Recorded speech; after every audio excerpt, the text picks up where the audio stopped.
Можно ли придумать Россию заново? Значит, Василий Иванович, мы вас все любим, и я тоже. Ваше творчество, оно замечательное. Можно ли какую-то страну придумать? Можно. Россию можно. Можно.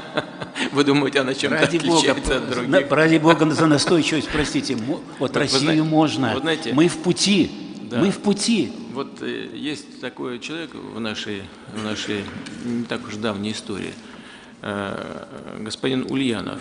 Он же старик, он же Ленин, у него там еще какие-то клички были. Вот он придумал.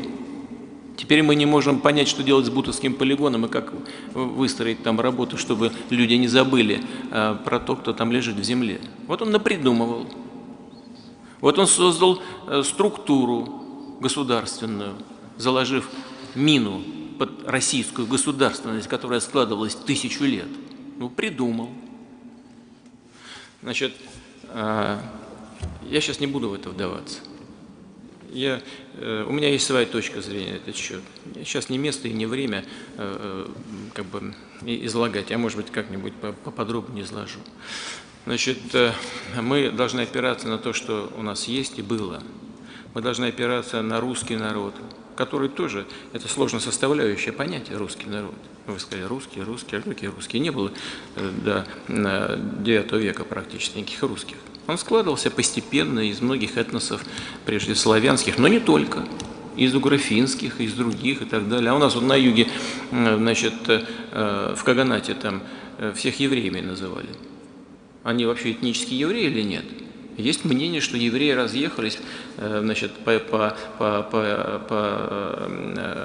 территории Европы, так? И это совсем не библейские евреи из этого самого, от Синая. А это этнические люди, не имевшие никогда никакого отношения к еврейству.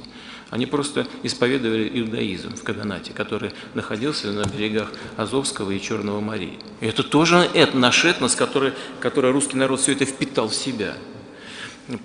Это естественное развитие, помешать которому невозможно.